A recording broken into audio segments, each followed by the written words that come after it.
मुख्यमंत्री हिमंत बिश्व शर्मा ने apex bank को लेकर प्रतिक्रिया दी है। उन्होंने कहा कि एपेक्स बैंक जातीय प्रतिष्ठान है। कांग्रेस इस संस्थान को ध्वस्त कर देना चाहती है। भाजपा सरकार के शासनकाल में एपेक्स बैंक को पुनर्जीवित किया गया है। मौके पर उन्होंने कांग्रेस पर कटाक्ष भी किया।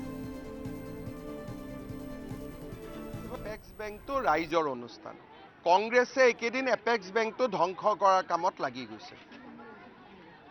एपेक्स बैंक तो अहोমৰ এটা জাতীয় অনুষ্ঠান।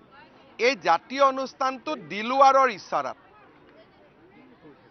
কোনোবা এজন দিলুৱাৰে কলে দুৰ্নীতি আছে, দুৰ্নীতি হৈ গল। বেংকটো যে মৰি যোৱা বেংক এটা যে আজি উন্নত হল, এই বেংকটোত যে এটিএম আহিলে, এই বেংকটোত যে আজি নতুন নতুন টেকনলজি আহিলে ষ্টেট বেংকৰ দৰে, সেই কথাবিলাক দিলুৱাৰেতো নাজানে। অসমৰ দুৰ্ভাগ্য হৈছে যে দিলুৱাৰে যি কয় তাকে আসাম মানুহে বিশ্বাস কৰে। আৰু দিলুৱাৰৰ দৰে মানুহৰ আমি বিৰোধী। আৰু বিজেপিৰ জন্মই হৈছে দিলুৱাৰৰ দৰে মানুহক খতম কৰাৰ কাৰণে। গতিকে এইটো যাত্ৰাটো, এইটো যুদ্ধটো চলিবই।